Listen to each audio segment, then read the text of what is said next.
Hey, there we go.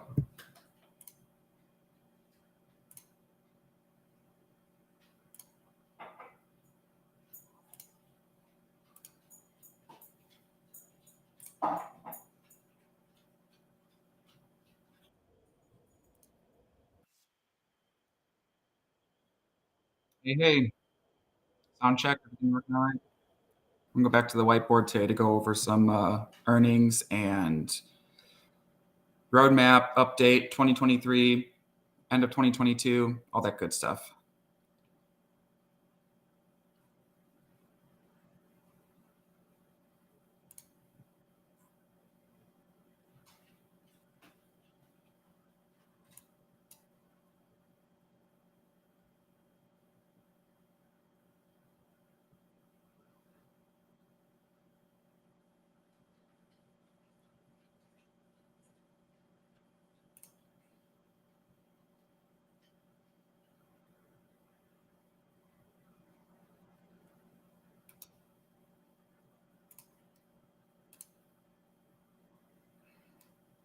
Just give me a minute here.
Yeah, really interesting question here that we've received quite a lot of guidance on. And while it's not 100% a solved issue, a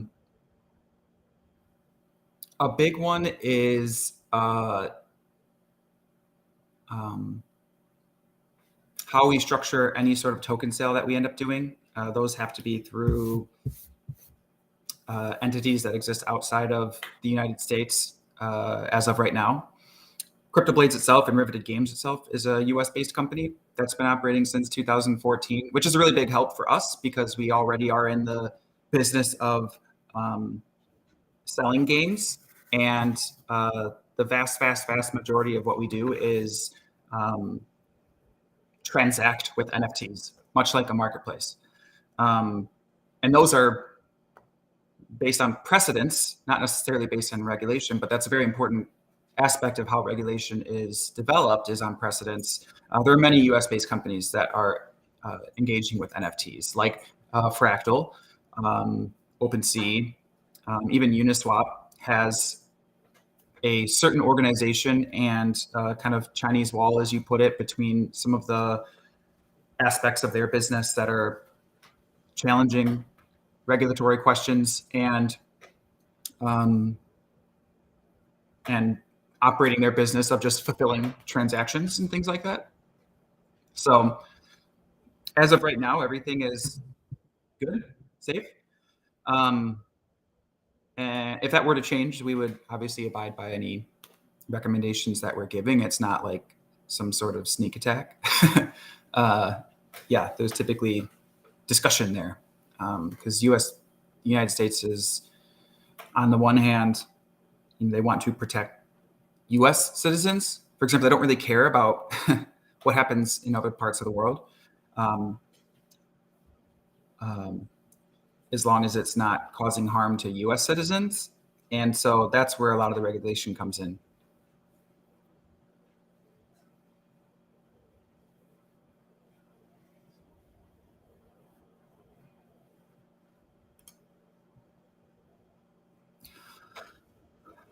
So again, this is very similar about what it means for there to be an issue and what it means for how we might even encounter that.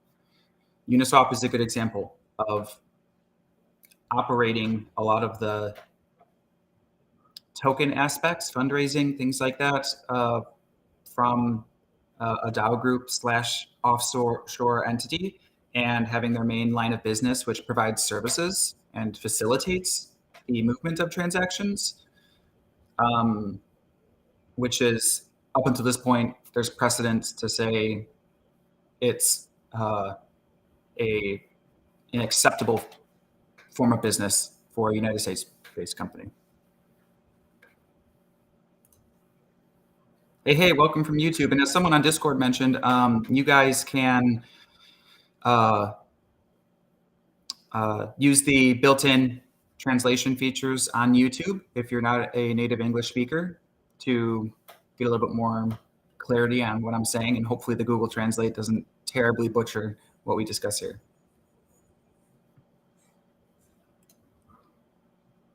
No, I don't think that would be a good idea. I don't think it'd be a good idea to move CryptoBlades to Canada.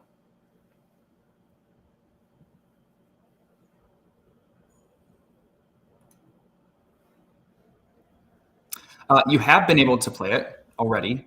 The next beta test is on mainnet. And that right now is looking like it'll get pushed to January because we were going to try and get it done before the holiday break, but that doesn't look like it's going to be possible without rushing anything because this is our first mainnet test. But it's not far behind at all, if anything, weeks from what we thought.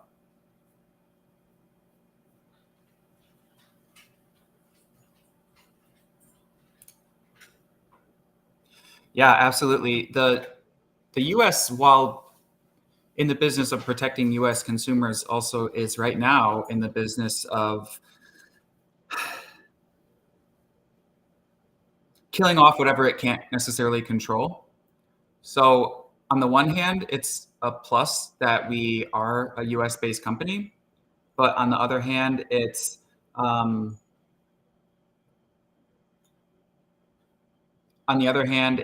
a challenge because they seem and have had a history of kind of being out for blood when it comes to how they go about that. So if anything, we would get, a letter in the mail and there would be some sort of decision or some sort of process that we would have to enter into, which is typically a pretty large financial burden, not massive, but, I might on a day's notice, have to put out a $10,000 retainer for an attorney and send some of our legal counsel out to discuss that with the powers that be. But it's not necessarily something that would cause any immediate danger or anything like that. And our primary business is decentralized, meaning that can sort of continue to take place, right? Because there's no sort of injunction they can make against a blockchain, for example. Yeah, it's mostly about the legal fees. That's what really sucks. But it's a big plus from a financing standpoint. Once we're in the preparatory phases of finding some financial partners on the Riveted Games side, because currently that's 100% owned by myself. And that's very valuable, that equity. And there's a lot of players who are putting out a lot of money and essentially speculating on who the best bet is on GameFi infrastructure. And right now, because we're leading that and it's 100% owned by me, that's a really big incentive for people to want to kind of get in on the ground floor with one of the biggest players in the space. Am I worried? No. I'm not worried because we're constantly seeking counsel on these kinds of things and constantly trying to do this above board, whereas a lot of other people simply just try to see what happens or operate for as long as they can before having to shut down, versus we're actually taking a lot of steps. It means we do things like a little bit slower, but it's going to pay off big time in the sort of 3 to 5 year plan.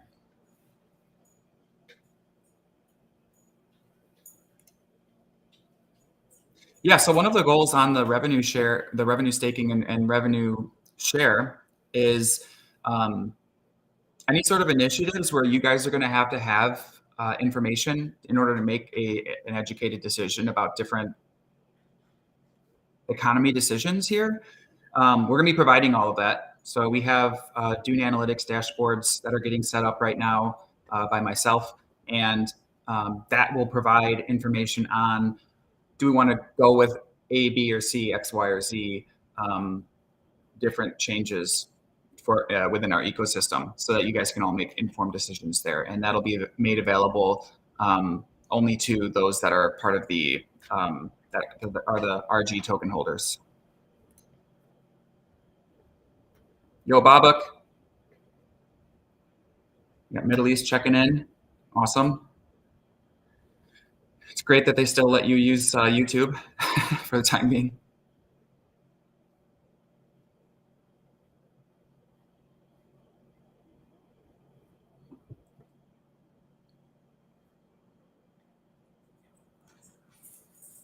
Yeah, you can promote. No one's stopping you. Go for it.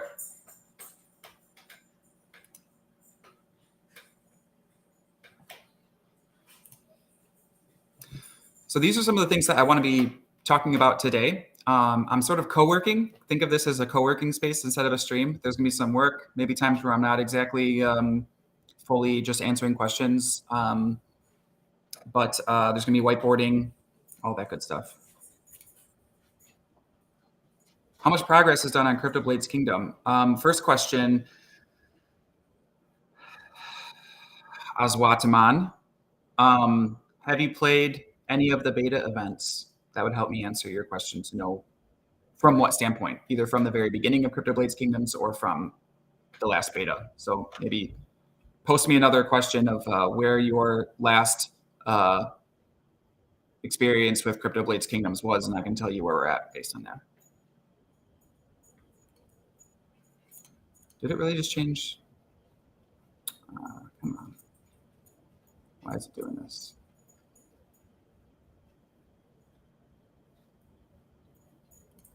We're going to do a little bit of that. There we go.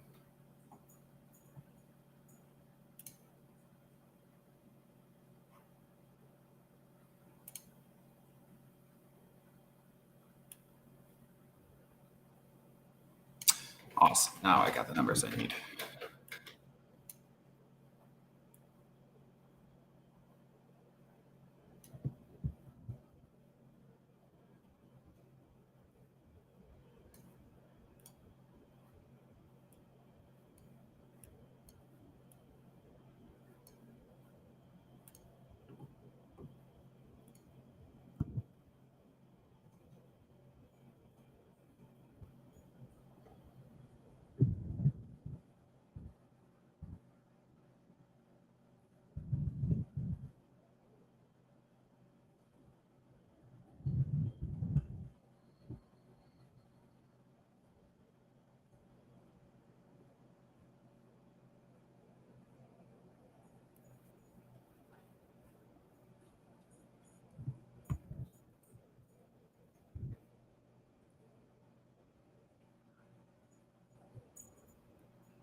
Also, what are you guys most worried about in the crypto space right now?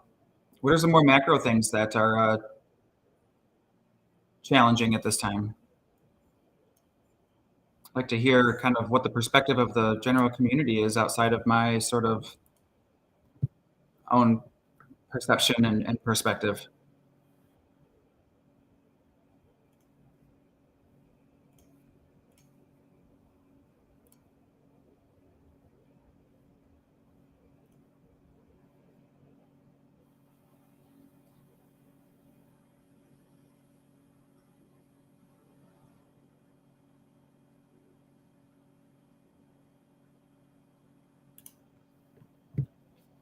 Yes, exactly. That's the primary really cool thing about the NFT rental system. Much like with Uber, somebody can earn money simply by owning a car, right? Um, Even better is earn money simply by owning an NFT. And if you don't want to spend time playing 1,000 accounts, or if you just want to essentially run your own guild, have thousands of assets and farm those out, be able to rate different players, people that are proficient, for example, they get a cut. They don't ever have to have any upfront payment or anything like that. That's the big benefit here with the NFT rental system.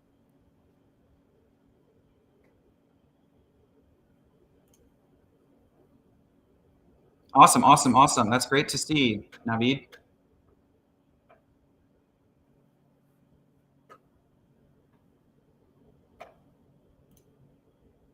Yeah, seriously, definitely. Yeah, I think this can happen too. I had a dream it hit 10K. I think that's definitely in the realm of possibilities.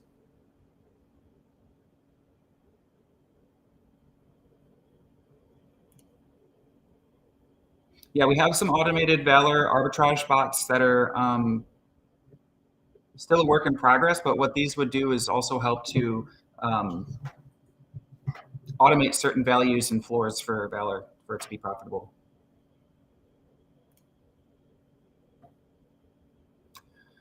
I'll take this question and sort of bring it out into the more general equipment manager system that really any NFT, shields, etc., but not just that. And NFTs from other games even will be able to be equipped, like neighborhood program partners, things like that, to give bonuses in various ways. A list of which I think English has from one of the previous streams. But yeah, it's just a ton of different cool things that NFTs can have their functionality added within the CryptoBlades ecosystem. So even an NFT that, even a Bored Ape, for example, could increase your earning potential or stamina regen or things like that. Working on it. We're going with a slightly different approach on the contract side. The front end side is going to retain its simple nature within our ecosystem like it has, but by utilizing some different contracts is going to give us more flexibility for LP provisions and farms and pools and things like that.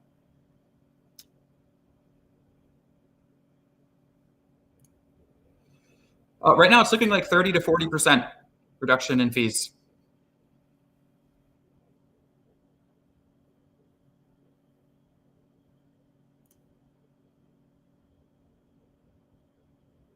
Hiko. If you are a player that has unclaimed on Hiko or assets on Hiko, you should email and tweet at the Hiko ecosystem that you want to bring CryptoBlades back, essentially. We're in talks with them. They're considering their options. During this market, I think that honestly, Huobi is not doing well at all, especially given the information. You can go back into Lounge and see what I posted about their reserves and how they're basically full of shit. They have nothing left really. So I think that a big reason Hiko is not doing very well is because Huobi is not doing very well.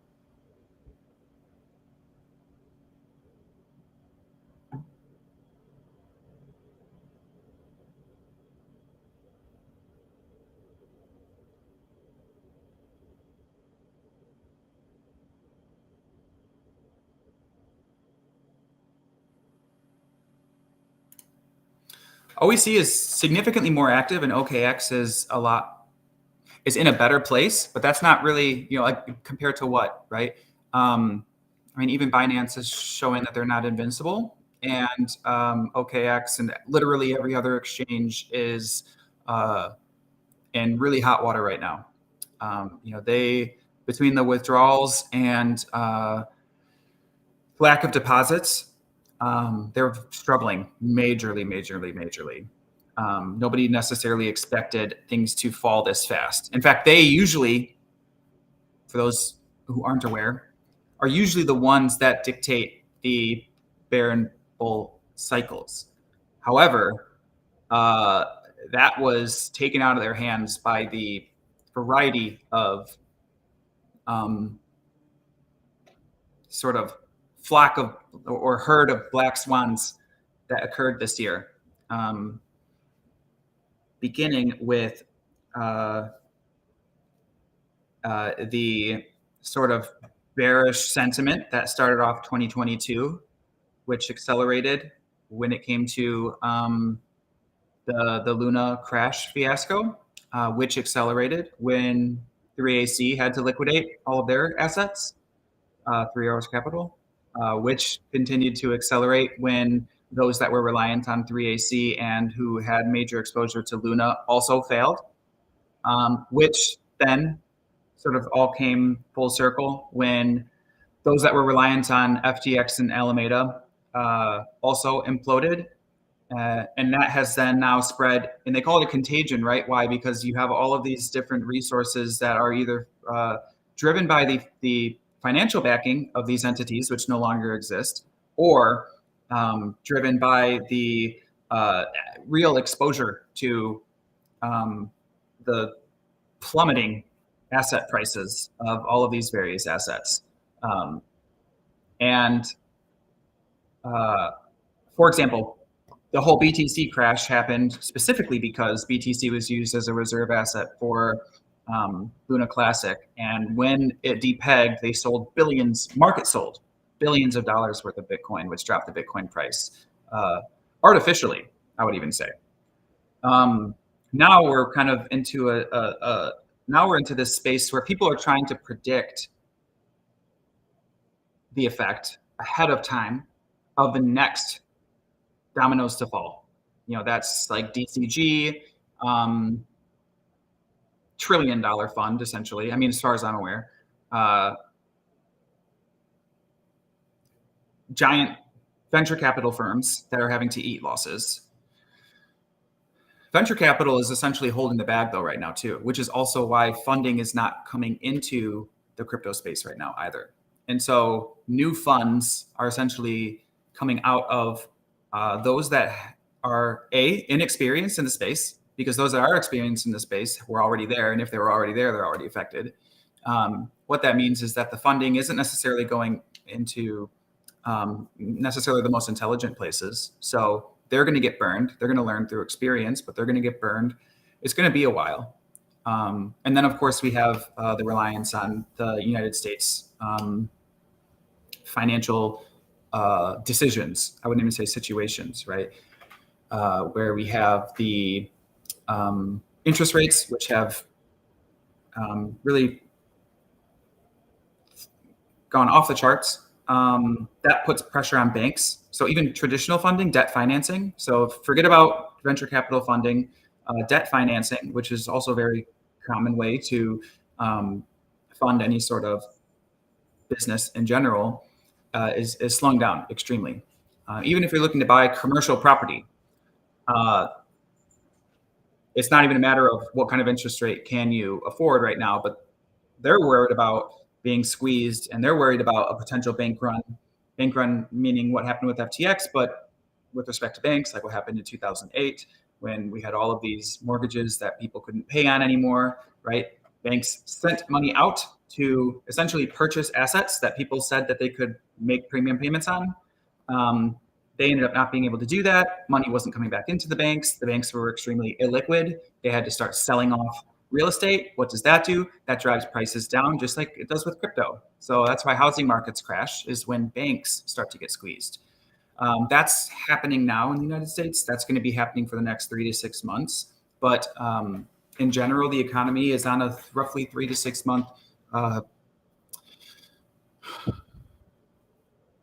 It's typically 3 to 6 months ahead of the economy as a whole. Meaning, and so when I say a recession for the next usually probably through Q1 and Q2 of 2023, that also means that the economy still won't be recovered until probably the end of 2023, but the markets could start recovering roughly by the end of Q2, but not sooner.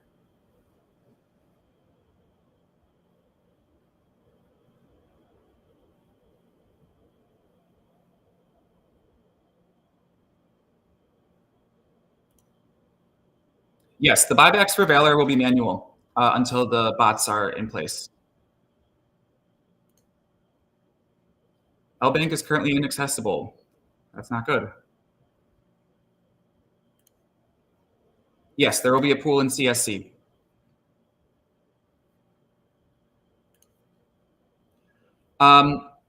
Yes and no. We have a variety of different investment vehicles and debt financing vehicles that we're that we have at our disposal. Right now, our goal is essentially just continue to bootstrap our way forward. Once you bring in investors, now you also relinquish control of many aspects of your business. And so right now, we're still continuing to bootstrap our way forward.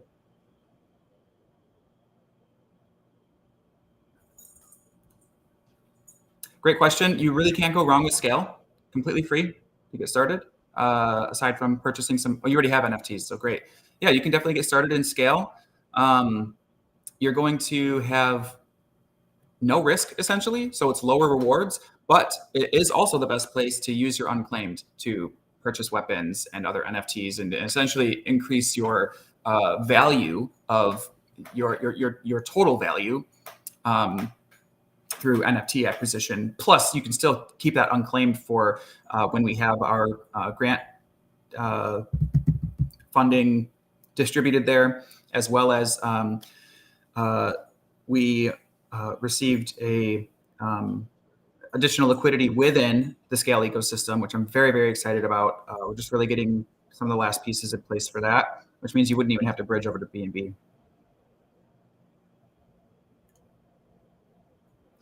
Yes, exactly. This bear market has been very challenging. We've had to work really hard. We've had to cut all the fat. We're about as lean as, extremely lean. And on top of that, we went from 5,000 monthly active users in November to 60,000 monthly active users today. And that's been huge. And is really one of the primary sort of selling points for our ecosystem in general, that we're approaching other potential. Like, we're basically right now shopping for investors in a way where there's all kinds of money out there. Dark money, for example, DAO groups, et cetera, that are like kind of angel, but kind of devils. And then you have some established players in the game. We're actually looking to sort of model after the free-to-play explosion that happened in the early 2010s, and finding partners that are knowledgeable in that, while also bringing in our experience from the things that make Web3 gaming significantly different, building infrastructure on top of that too, so that really any other game, whether they're part of us or not, can utilize what we built, driving revenue for us. And so we're really taking a multi-tier approach, but all that to say we're prepping for some really big things in 2023 from the funding side, as well as the growth of our platform.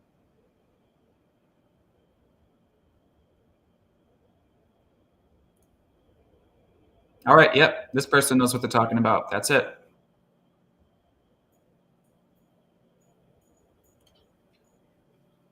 We run different events with different partners for various reasons, and it's up to the players to decide if it's worth it to them to take advantage of all of those extra earnings. This we are going to hit on the whiteboard today. This we are going to hit on the stream today. No chains got abandoned necessarily. We have chains that are struggling financially and thus can't support us anymore. That might change in the near future, but if you are on any of those other chains, you should be reaching out to those chains in particular on Twitter, on email, every single day if you have to. If your assets are on there, reach out to those chains daily because they will respond and they will begin working with us again.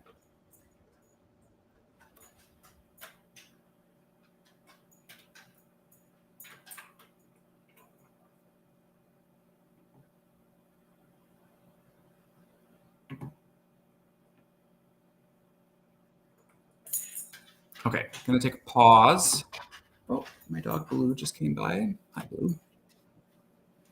Maybe I can get him over here. Blue, come here. Up. He's very, very shy. Come on. He's kind of like a pig.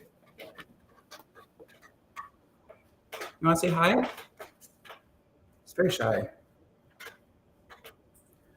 Now he's just laying down. He does not want to be on camera.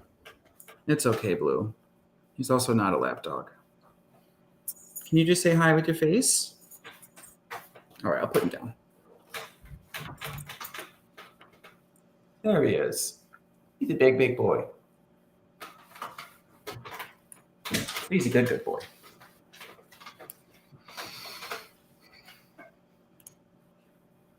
We'll go over these on stream as well. I'm tired now. That's a big dog.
a second. Like I said, have to work on this too.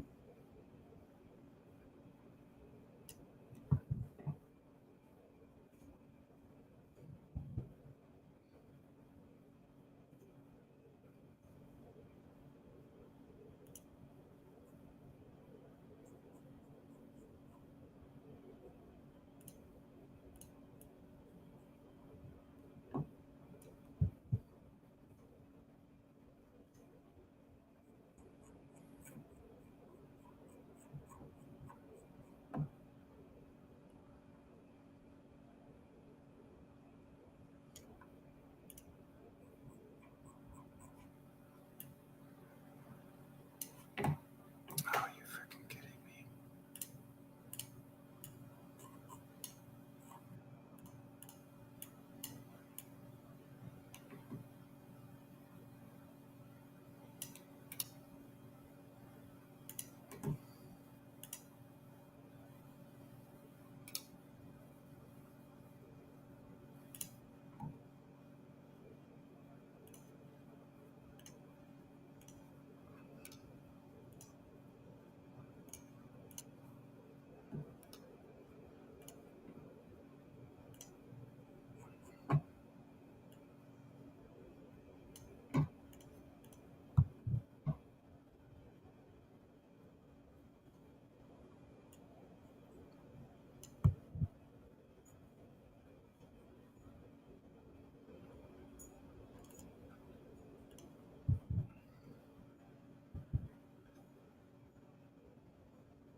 All right.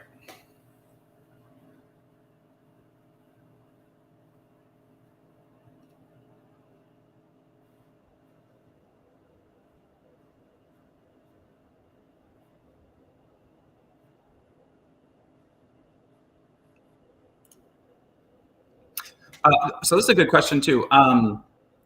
For one, the phase 9.3 fees are there and ready to utilize when we're ready to turn them back on. But second, one thing I'll be going over is a significant amount of additional revenue sources that we'll be able to pull from, in the sense that, let's say, in the future, phase 9.3 fees are let's say, a total failure, right? That doesn't mean that the RG holders, the revenue share stakers, are now out of luck. These are,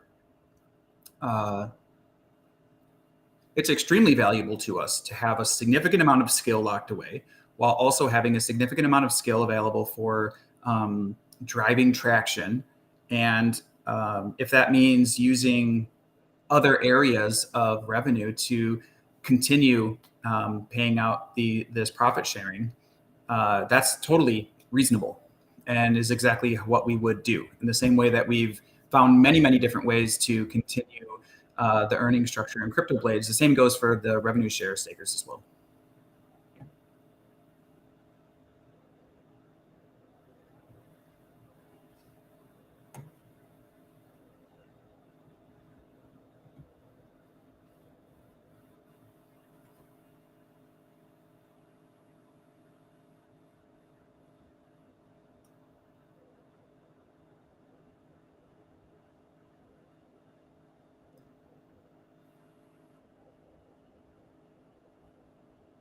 All right. Man, 41 minutes already. We haven't even gotten to any whiteboarding. That's all right. Really, really solid questions. I'm glad that we have a chance to go over all of this.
I think I've made kind of my main points pretty clear.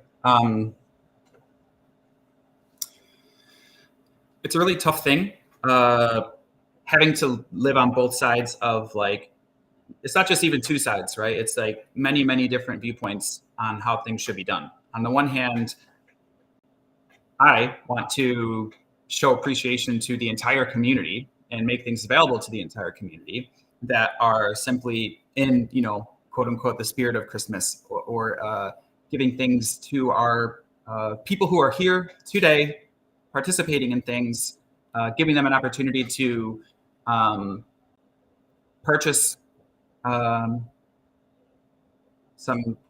valuable assets, NFTs, souls, dust, weapons, things like that. On the other side of that, the price of those, aka the gas that people have to pay, which is upwards of $1 even on a quest, needs to match, or at least be, good enough value that it actually feels like something that's a gift, right? And we've tried a lot of different ways to obtain that information, and it's going to take a lot of user testing on both sides to see what's too much and what's not enough. And we went from too much to not enough. And that, really stinks, because what I want at the end of the day is, for example, people need blades. And if you're going to pay $5 for, a 5-star, I think that's a pretty fair price in this market. And that's what it would cost to do all of those different quests roughly. Because we have the equipment manager, and a byproduct of that is we have significantly lower gas prices, right? And on the other side of that, we have people that don't want to inflate the price or deflate the prices of the blades too much. And the other side of that, we have people that want to be able to utilize all of their NFTs without, like, having to make a purchase, or at least not having to make a purchase that's very uncertain. For example, crafting 100 blades just to get a 5-star, right? That's very, very expensive. And so really we're just trying to find this balance of, like a tightrope walker going across, between the two buildings. And I think what we've settled on is having these goals of the DAU and adding in additional reward pools, plus maintaining the 5-star and other events for the people who already started, who are like, yeah, that's good enough for me. I already started with my 1-star junk. I'm going to keep progressing through, and maybe that's only 100 people, but that's beneficial to them. So we're going to keep that going for them. And at the end of the day, it's there is always trial and error in this space. There's no tried and true method. We're really in like uncharted waters, and always have been, being in the blockchain space. So we'll keep analyzing and keep discussing and keep moving forward. I know. I figured I was going to leak something, and I even thought, I don't know if we've even talked about this with all of them, but I didn't leak too much, right?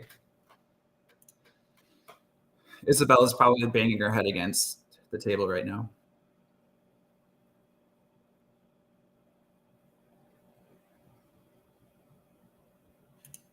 And see, this is that one side. Like you, for example, are on the one side of the spectrum who believes that if we give away 5-stars, that CryptoBlades will disappear into dust and go away entirely, right? And then we have other people that are like, it's Christmas, like let's get some valuable things for cheap, because they're still paying for them, right? It's not even free. It's not even a giveaway. So it's like everybody needs to sort of have a broader perspective. No, it's mandatory. Everybody has to. That's why we are trying to make this easy on everyone. And it's not, like I said, it's not even a giveaway. Like, you still have to pay for it. I don't know how many times I have to say that, but I know that it's still not like sunk in to people that you still have to pay for it. So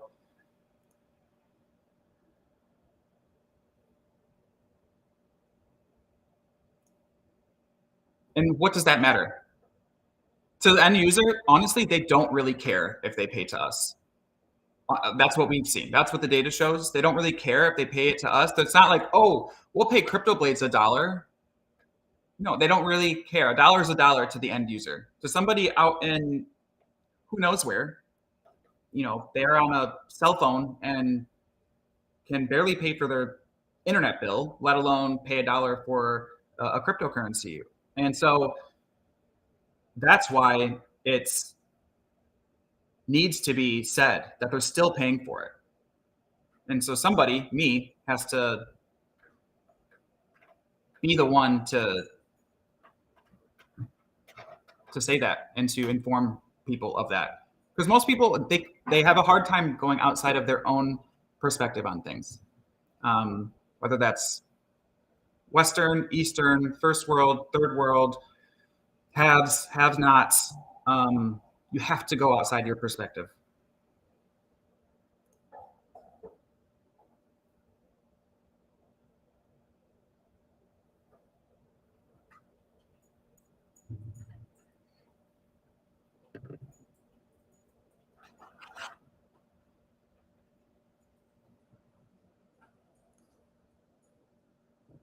Yes, that is legal, and it is what we call phase 9.3 fees. And it's been successful, actually, as far as you can look at the charts yourself, but look at our token versus the macro GameFi token market. And we've actually, even though everything is dumped, we've dumped a lot less because we've been able to buy back and keep our rewards more stable.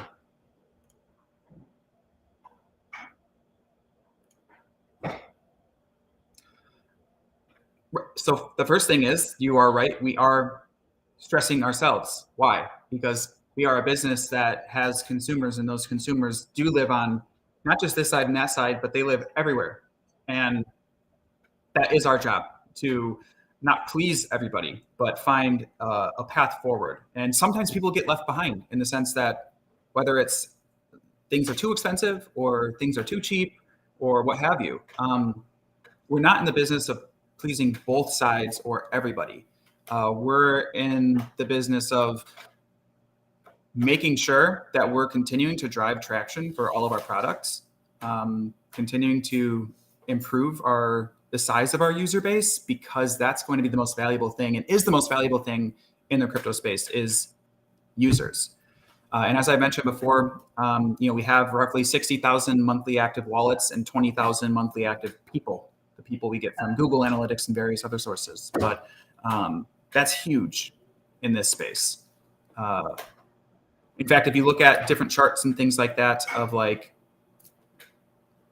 how many GameFi projects even have players, it's very, very small amount of actual people behind the keyboards.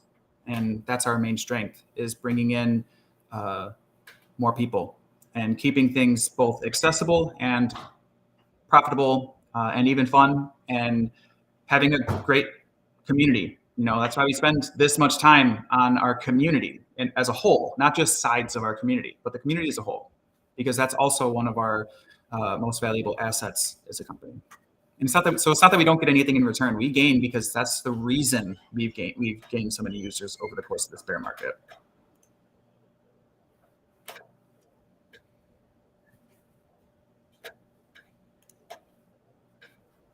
Yeah, we're not giving up. That's why I'm here. That's why we're all here. We are good.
Whiteboard time.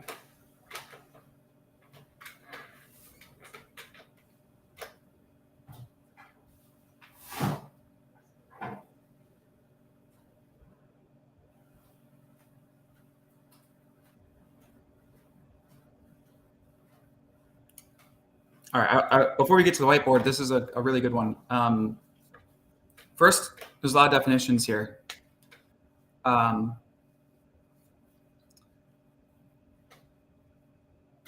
Do I think that CryptoBlades lacks many aspects related to RPG games? First, we have to define RPG games, right? There's a broad spectrum of those. There's MUD, which is like just user interface, no visuals, no pictures. There's Elder Scrolls, right? Where should we fall on the list? Where do we want to fall on the list? What is our own vision for that? What is too much in the NFT aspects and their uses?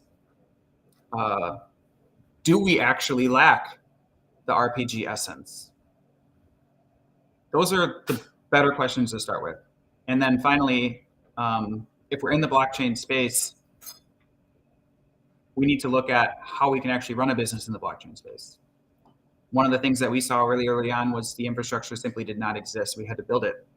And as a result of that, we spent a lot of time building up traction for the infrastructure side.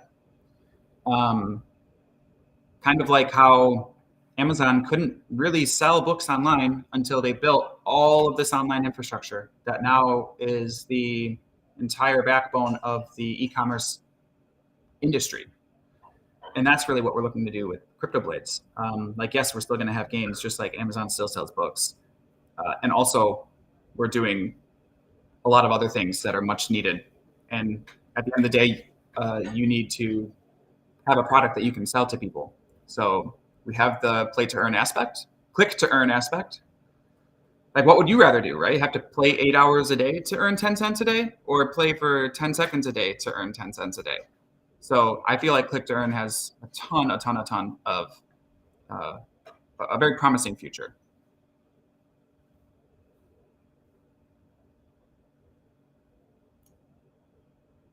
Yes, that is absolutely still on the roadmap. Not the kind of thing we're going to be investing a lot or have been investing a lot in during this market. We're just really sticking to our bread and butter. But that is definitely the vision where there will be additional ways to interact with the NFTs in a 3D space. Um, and we have a lot of the assets and everything just ready to go on hold, just waiting on uh, either funding or bull market, etc. But we're not forcing it.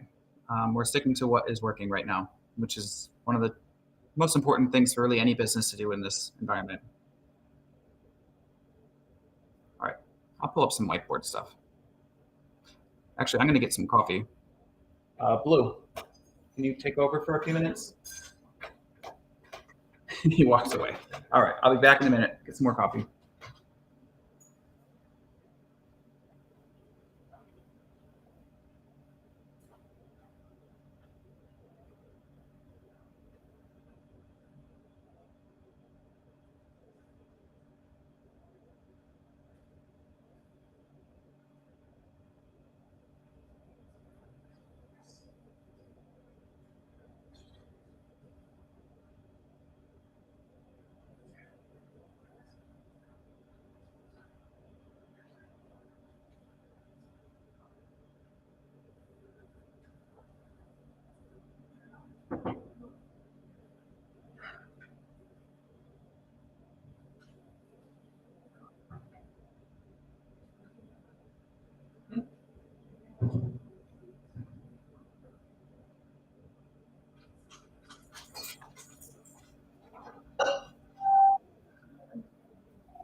Invisiblades.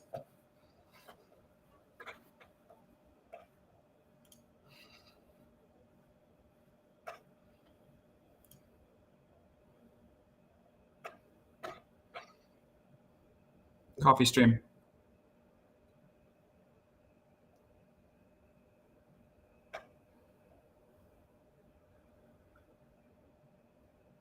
Oh yeah, when you spend 10 years saving up every single year for a car, they do give you a mug, which is nice.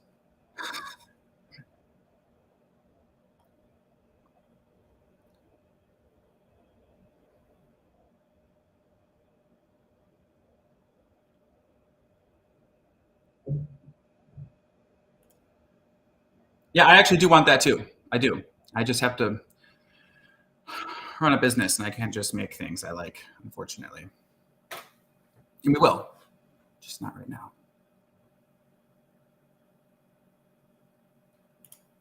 Oh yeah, this is a joke. If you see play and earn, play to own, run for your life. That is basically saying, that's like basically saying we sell rug. It's like a rug store. Like they're just outright admitting it at that point. Come here, buy a rug. I drive past a rug store downtown just every time I go down there, and I just can't help but think, like, I'll take a picture next time. But that's essentially what that is. It's a rug store, and they're just marketing it that way. Buy your rug. Come get your rugs. Rugs of all sizes. Big rug, small rug, pretty rug.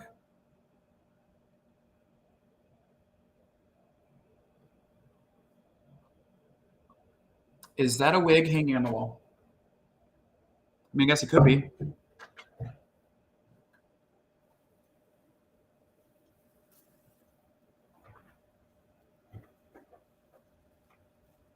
don't know. Doesn't look that nice. Maybe it's more like a necklace.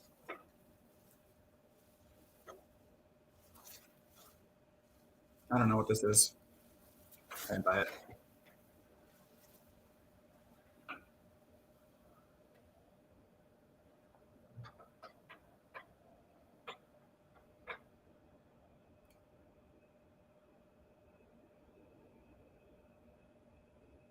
Mabuhay.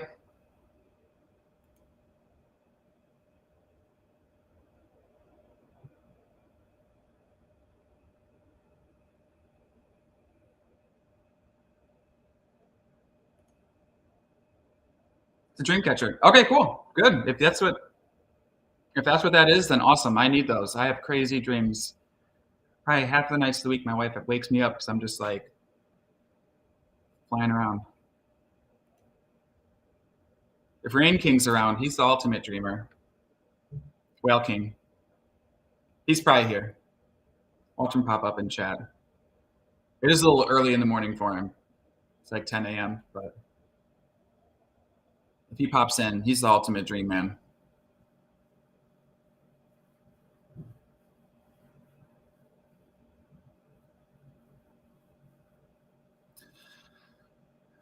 Do you guys think I could beat Levitate in Mobile Legends?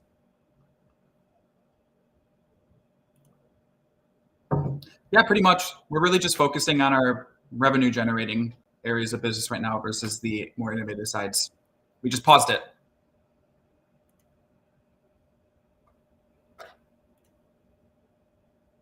Okay. All right. I'll put that above the bed. I'll try that. I will.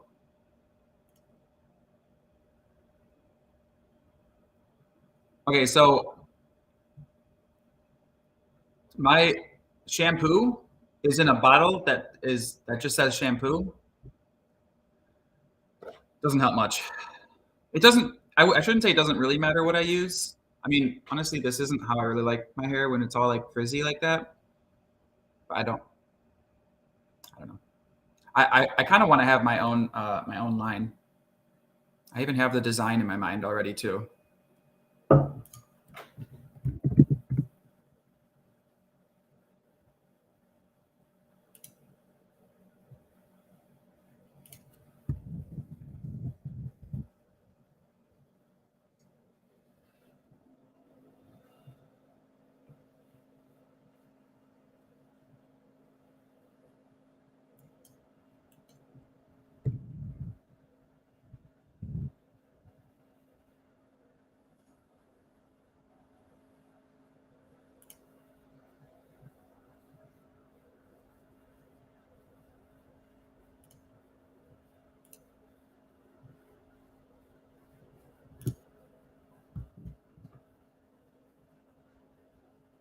Let's see if I can find it quick. I'm not a designer, though. I'll say that.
Oh, I can't find it.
Oh, I can't figure that out. Where is that? That's okay.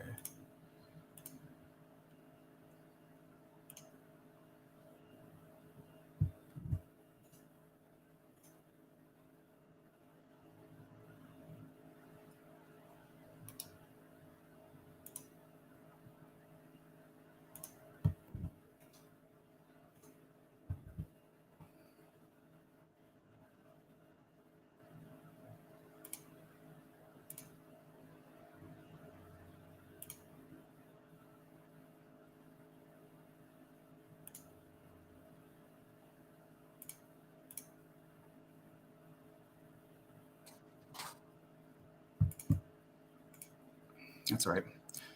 Getting back to it. All right.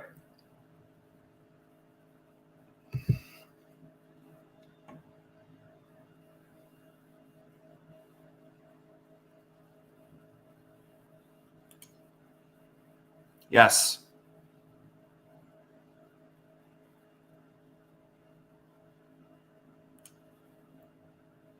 We are releasing the quests anyways, I believe. At least that's the last information I have. English, correct me if I'm wrong, but I think that we said we would just keep it going for the people that already started.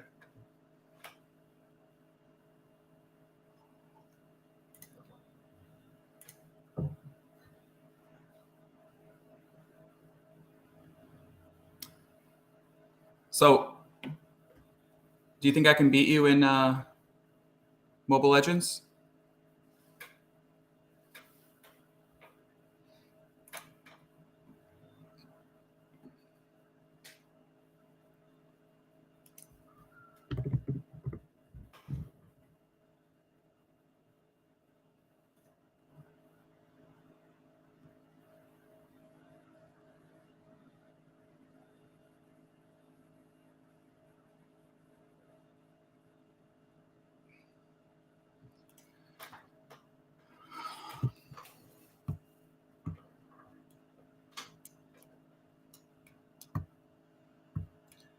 Ooh, all right. I'm going to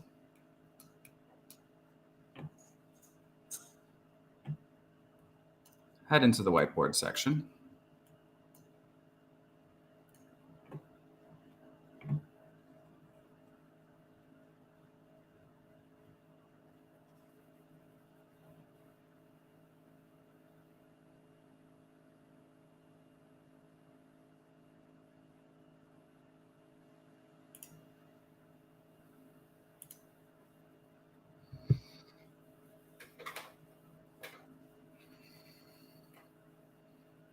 Where are we at? How do I do this? Uh-oh.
All right, cool.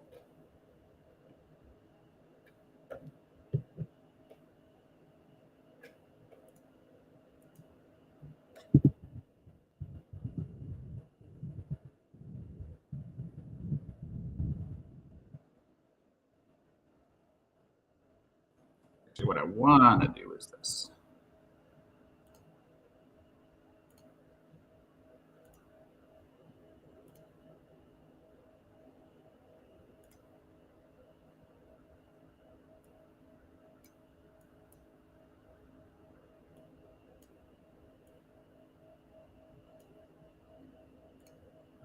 want to call it new table. I want to call it nothing. Don't type something.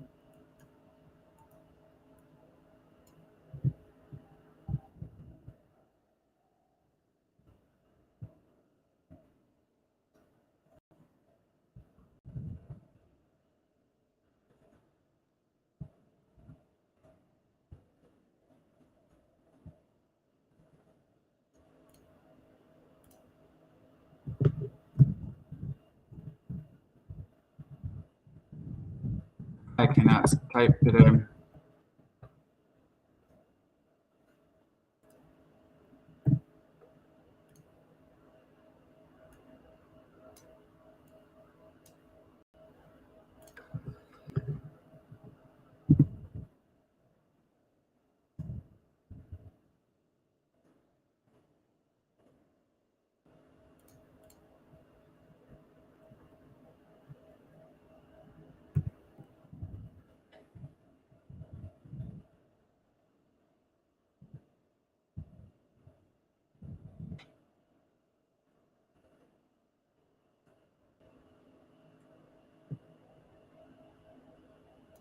Oh, there we go.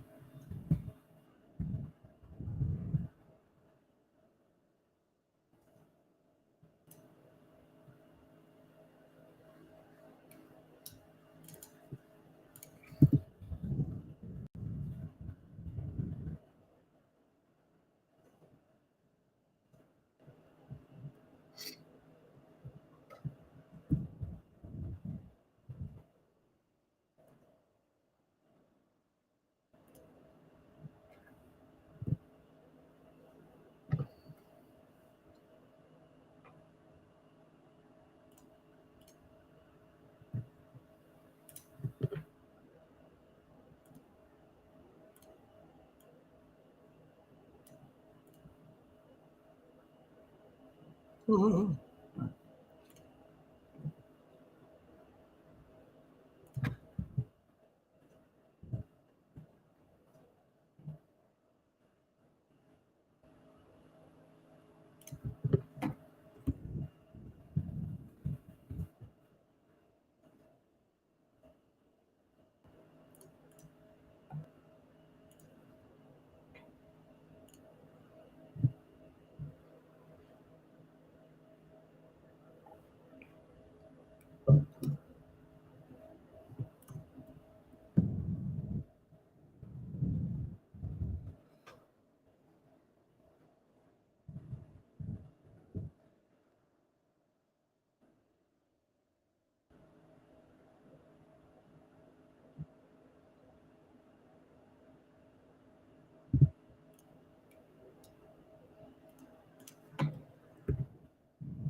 No, not what I want to do.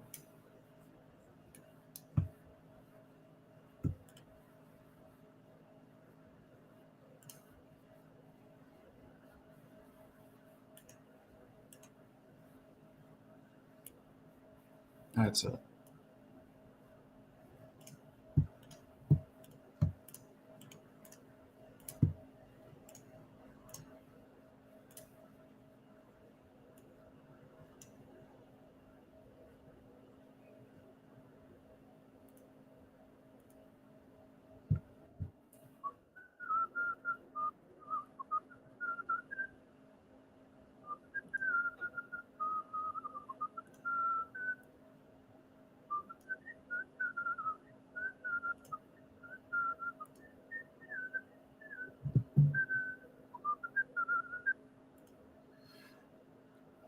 And here's if I could pop out the chat.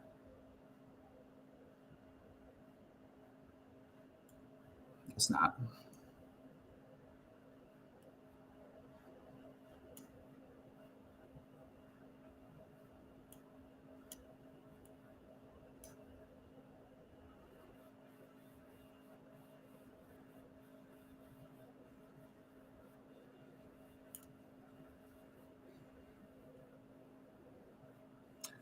Yeah. And we have been growing significantly. So that will continue.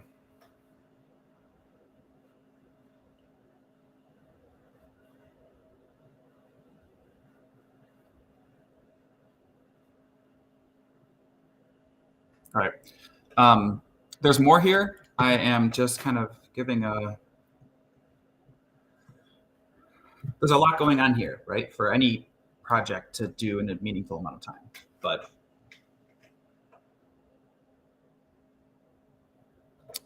oh, here's another good one. What's it called?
Ooh.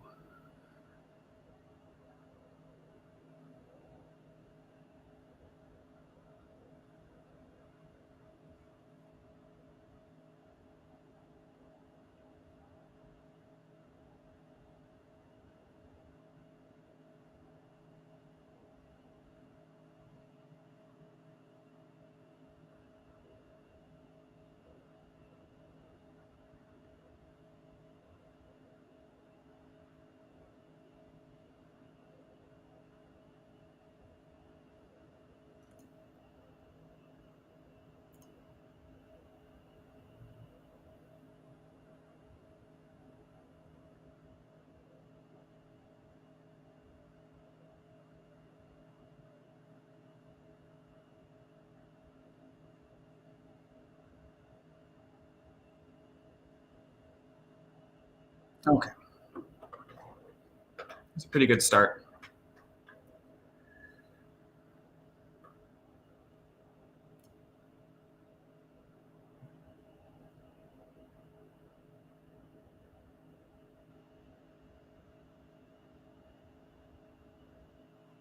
Whenever I try and learn Tagalog, everyone always just teaches me swear words, though.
I don't know why this doesn't save the bolds, but that's okay.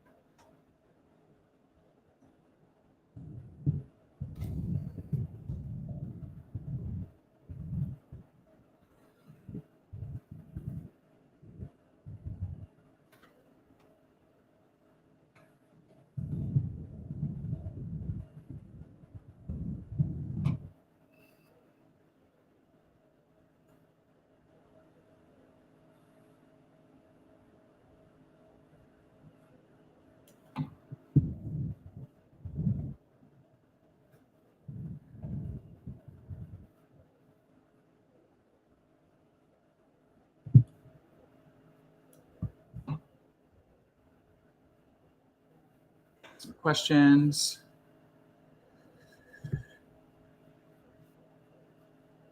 Bubbo.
Oh, that's how we do it.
Where my music go?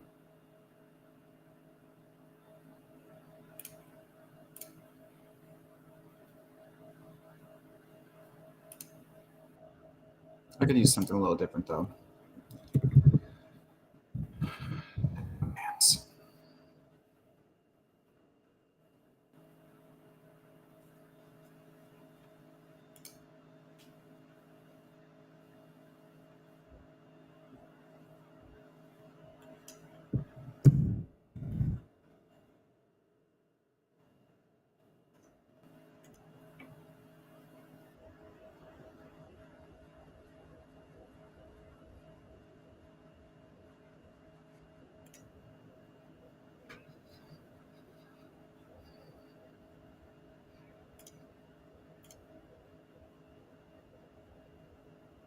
Why not build the whiteboards before the stream?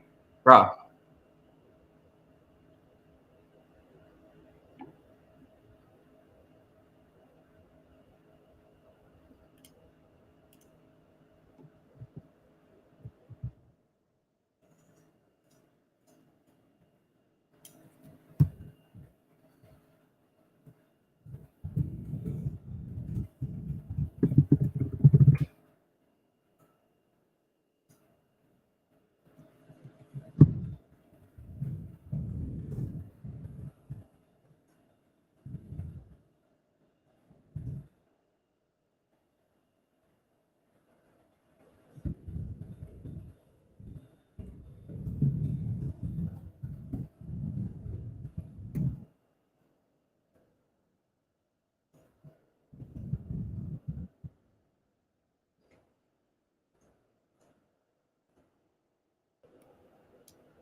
I want to select that.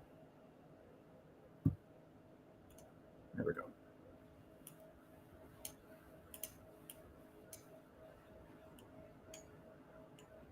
Why don't you build the whiteboards before my stream?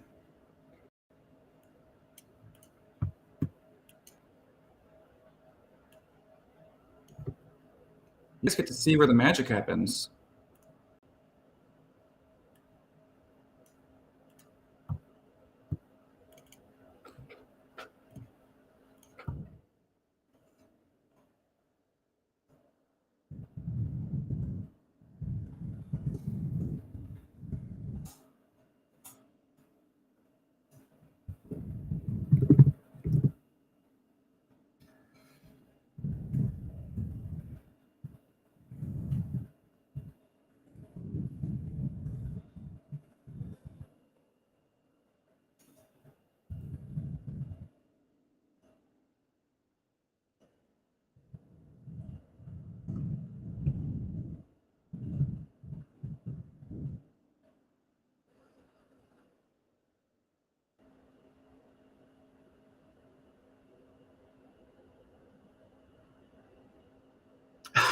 I mean, I am reading questions as they come through, though. So I would be speaking if there were more questions coming through. Whiteboarding should be a Twitch like category, right?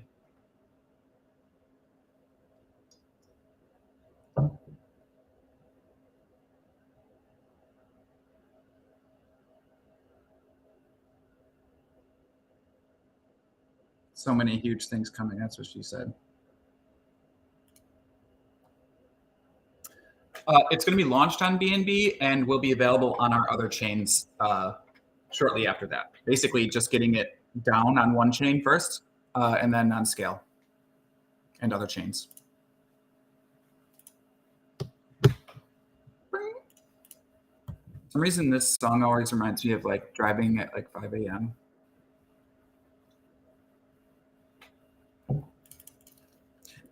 Maybe that's because where I grew up, like techno would always play from like midnight to 5 a.m.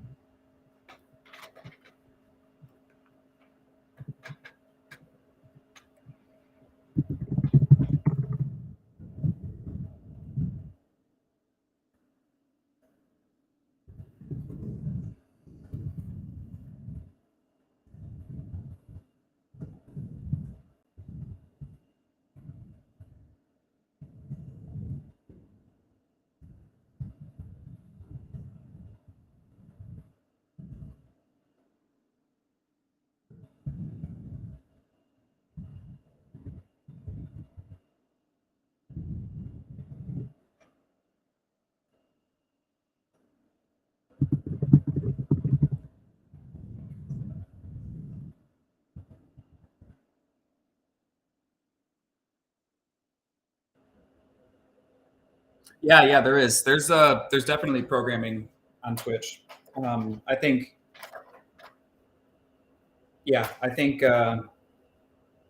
this would fit right in.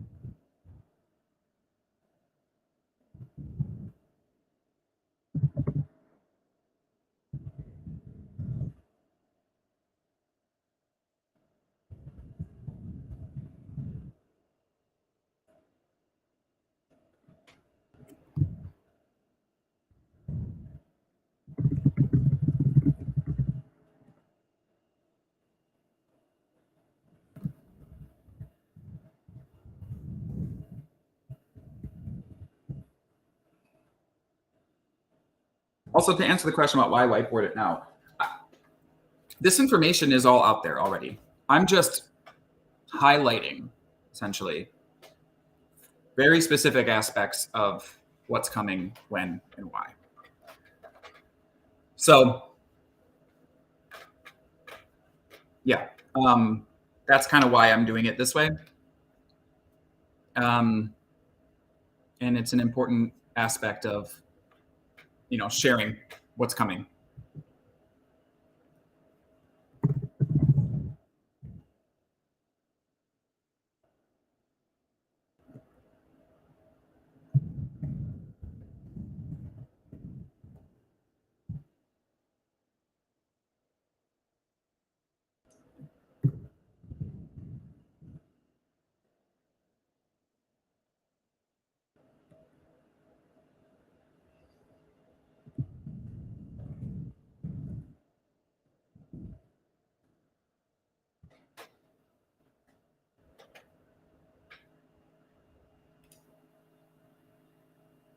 Yeah, so this is one of the areas that I mentioned we were going to be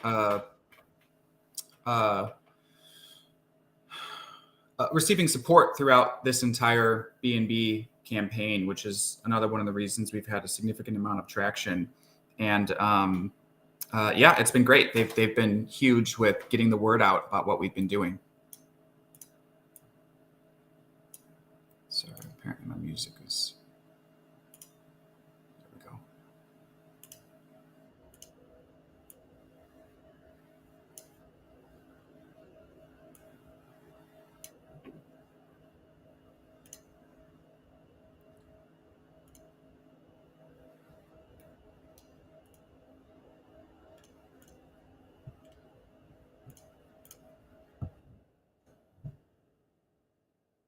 What did I do?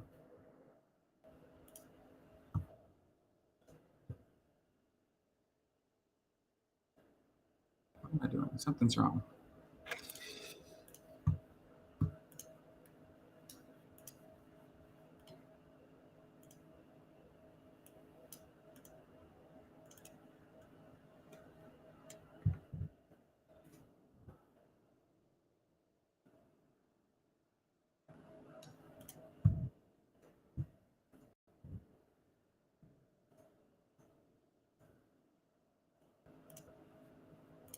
Goodbye.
I think a lot of this has been resolved already. We've been pushing out incremental updates.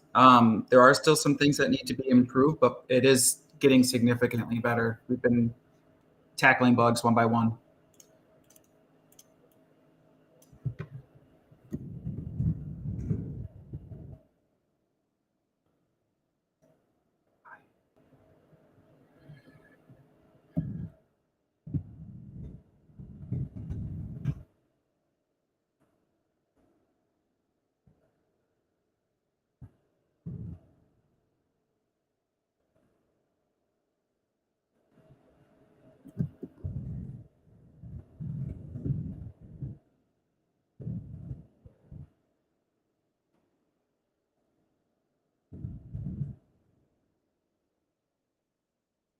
Do it. I'm game. I'll get a more well-known Tagalog. I'll start today. We'll see how long it takes. We should put what's it called betting on the site for how long it takes us to have passable Tagalog. You have a huge benefit, but I'll race you. I'm pretty good at languages. I bet you I can have some basic conversational skills in like a few weeks.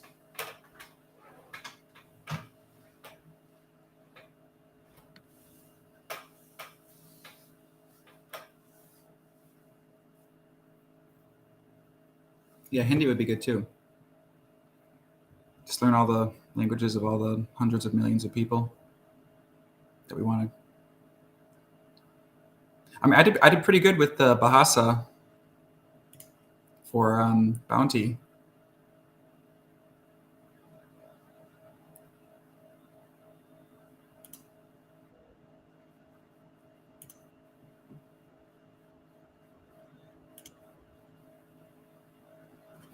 is my account being used on another?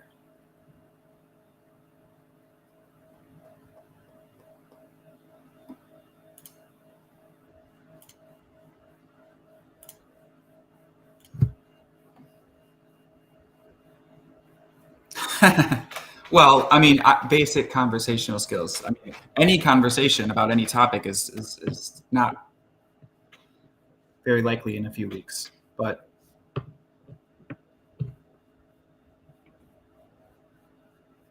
Hindi means no in Tagalog. Is that right?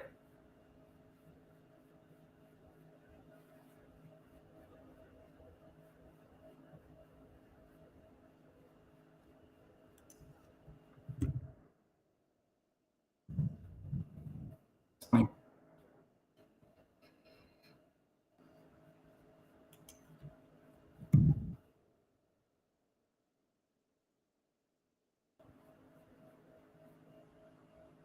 I mean, I knew this one. That's good. I wonder how our Hindi folks mean.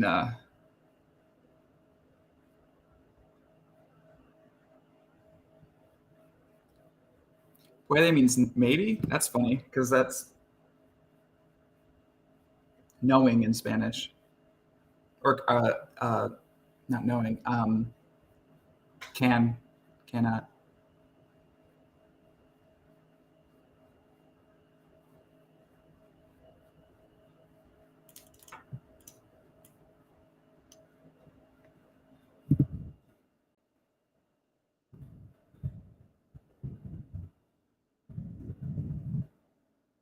Yes, PvP back soon on scale, especially.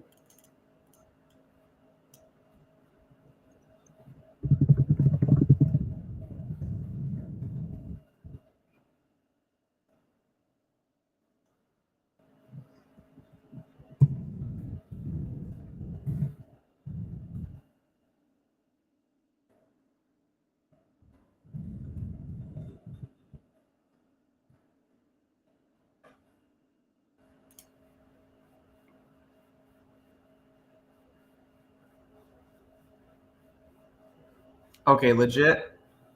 I saw Yami and I saw your avatar and I thought, why does Levitate know so much about Tagalog right now? I'm like, oh, I'm talking to Levitate. That is funny.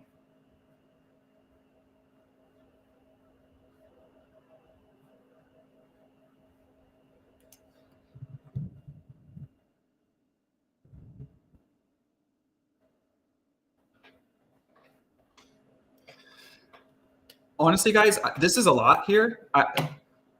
Take this in. This is what's coming soon. We will get the rest of the. I think we just have to keep this for the next ones. This isn't the only stream I'm going to do, but this is big.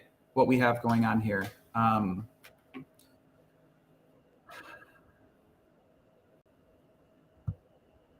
I mean, this is like some of it's Q2, but bang, bing, boom.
All right, I need to check if I need to hop off on another call here. Otherwise, I could have time for maybe one game with some people, possibly. But give me a sec.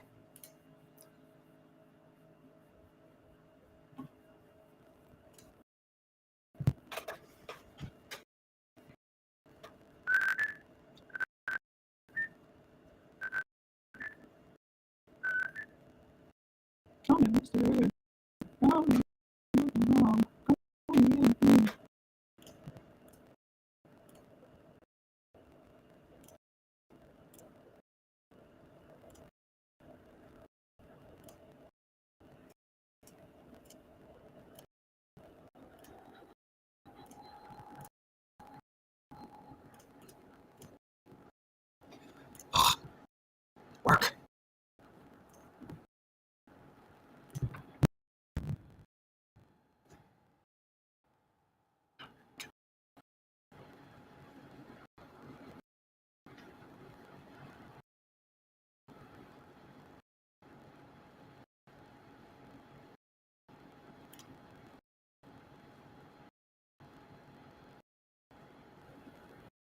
All right, yep. I'm going to hop on another meeting in the next 2 minutes here.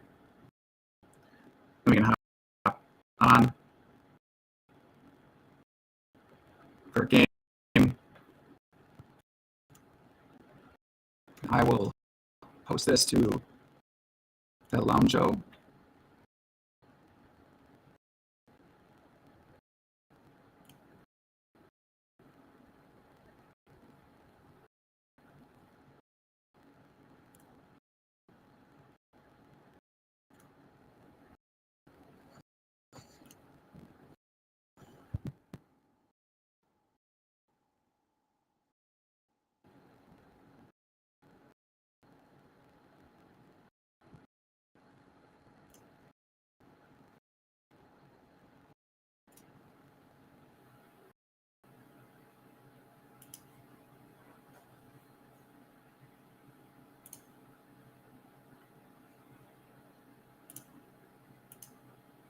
Okay.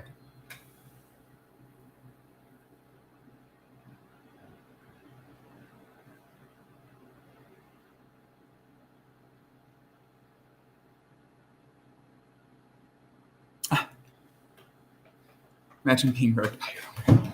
Also, yes, I know that I need to get my eyes checked. Yes, I also put a picture plus the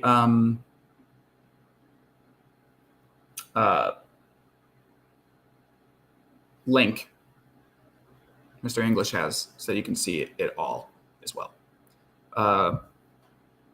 Because this is where we're going to continue adding into for the next probably 2 streams it'll take, I'm guessing, to get through more of the long-term revenue share and RG token